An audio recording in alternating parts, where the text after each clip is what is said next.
I think that for me, I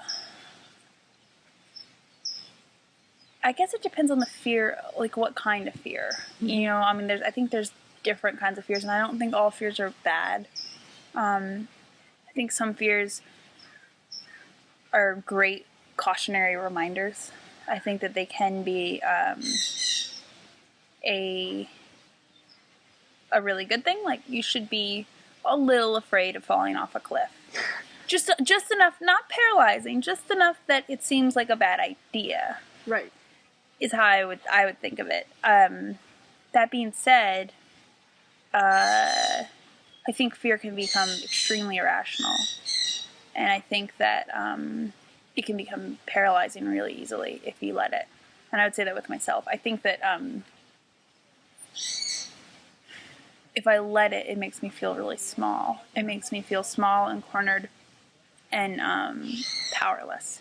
And I think that I personally have to struggle to not let it get me there. And I recognize sometimes, at least, when that's happening, and and it's one of those things that's like a snowball. And if you don't stop yourself and say, this is a fear, and it may or may not be reasonable, but it's not actually going to do any good to fall all the ways down that. So for me, I would say it has a snowball effect on my mind if I let it. Like, that it just it gets bigger and bigger, and I think it takes away power.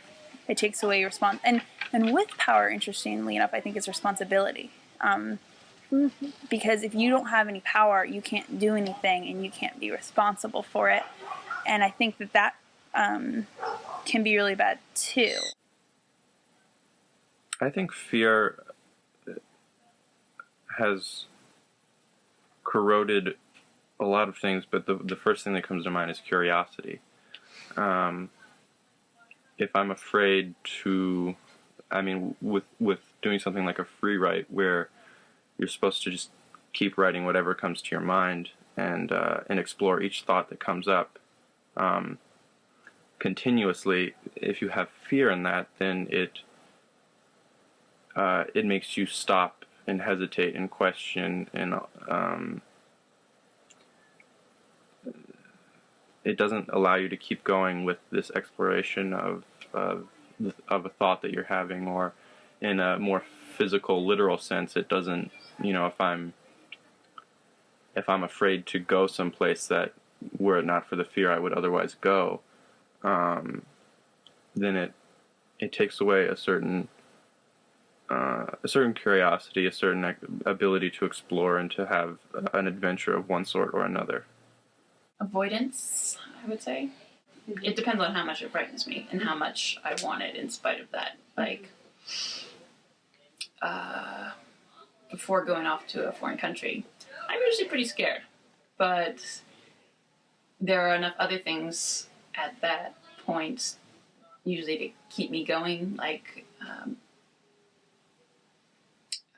like either I've invested in a plane ticket, and if I back out then I've lost that, or, I really do want to see the country, and I know that once I get there, that it's, probably not going to be so bad. There has to be something to counterbalance the fear. I also procrastinate on, like when I was in school, I procrastinated on assignments that I was like, oh gosh, it's going to be so bad, and I'm not going to be able to do this well, or it's going to be really difficult, and I was basically kind of scared of doing it.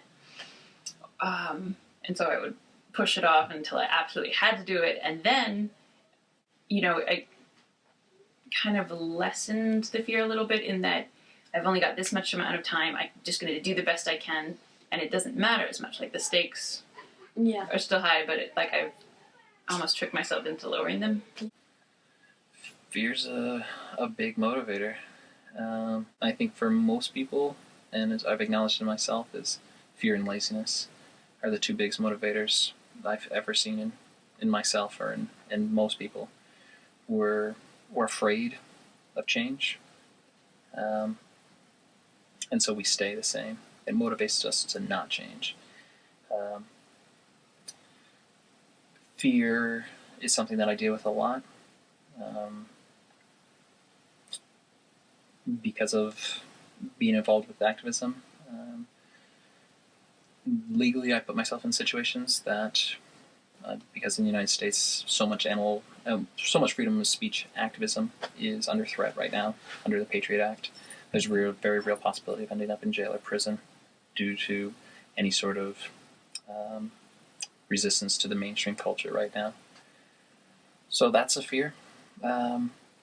But fear of, again, continually living outside of the mainstream culture is a challenge and has a lot of fear. I try and live by a mantra that was passed on to me, which is, what would I do if I wasn't afraid? Which is acknowledging the fact that I am afraid and then thinking about, what would I do? And I try and live by that. I don't think we should be ruled by fear. I think we should acknowledge it all the time, that when it exists, and don't deny it, but to live in spite of it. And what Gandhi said was something to akin that courage is not the absence of fear, it is acting in spite of it. And that's what I try and live by.